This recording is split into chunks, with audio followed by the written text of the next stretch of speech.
Good morning, everyone, and happy Saturday. Meteorologist Brittany Van Voorhees here at WCNC Charlotte. You might have noticed we had a bit of different programming this morning because of the Royal Ascot. We again tomorrow will have different show times, but the only difference tomorrow is going to be no 6 a.m. So we'll be normal at 7 and normal at 9 o'clock. But let's get to the forecast. We want you to stay weather aware over the next few days because of above average heat and humidity. This is heat and humidity that we oftentimes don't see until mid to late July, even sometimes into early August. So we want you to stay weather aware from Sunday all the way through Wednesday for the chance that we will see heat index values peaking at or above 100 degrees. We already have the dew points, the muggy meter feeling disgusting. We have dew points coming in from the immediate coast, shifting upward because of that low pressure system we were watching in the tropical Western Atlantic that is putting us in the oppressive category in the 70s.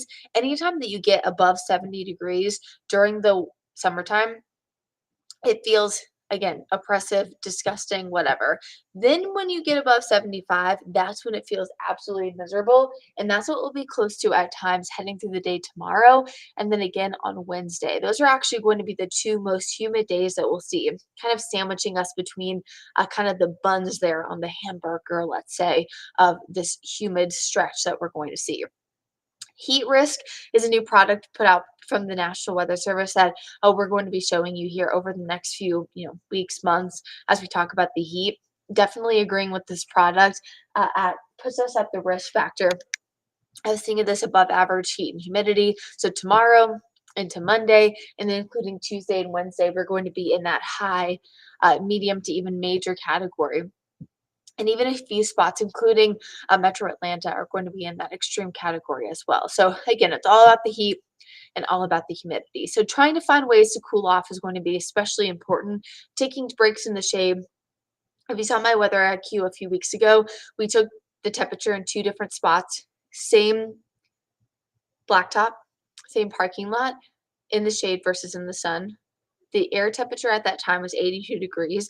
The shaded temperature was 55, and the air temperature or the temperature on the ground in the direct sun was 105. So it just shows you that the shade can do a lot of to cool you down.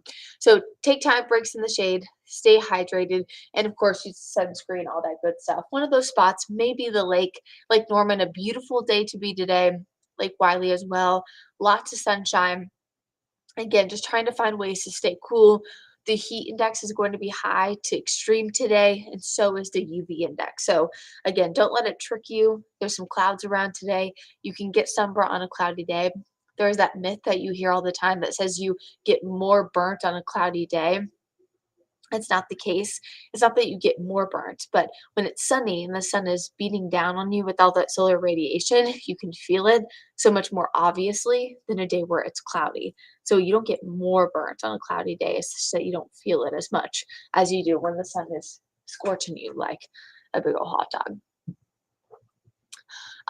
Again, as we go through the next few days, the most important forecast factor is going to be the heat and humidity, and many people will be again trying to cool off because of that. So the lake, the pool, the beach, we still have those above average rip current risks for parts of the immediate coastline because of that low pressure system.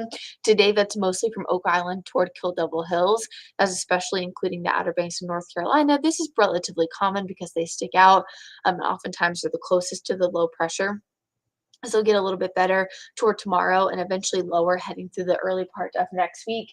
And this area is actually not expected to develop at this point from the NHC. It's weakening pretty quickly, but it is causing some areas of rain and storm activity just off the coast of Jacksonville and coastal Georgia. Elsewhere, we do have the low pressure in the Gulf. This is expected to become potentially our next named storm within the next 2 to 7 days.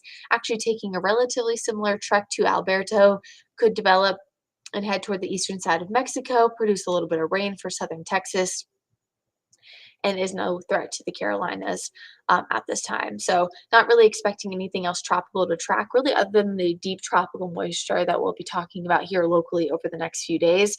I think the biggest takeaway here is that it's the heat coupled with the humidity. I mean, if you're from the south, you hear this all the time. It's not just the heat, it's the humidity. Remember that the heat index is a scientific calculation of the heat or of the humidity mixed with the actual air temperature and what it feels like on human skin. The higher the heat index, the harder it is for us to cool our bodies down. The more sticky it is outside, the harder it is for us to sweat and kind of get that natural bodily function. And that's why we have this excessive heat weather aware alert, let's say, for you from Sunday, Monday, Tuesday through Wednesday. We eventually do get a little bit of storm activity, some slightly drier air mixing in back into the forecast by Thursday and Friday. So things are expected to get a little bit better. I still think we're going to be above average for this time of the year. And then actually, as we look at the extended forecast past day 7, it does look like we could warm up a little bit more. So we might be talking about temperatures back into the middle part of the 90s. So it does look like the end of June into the early part of July is going to stay above average.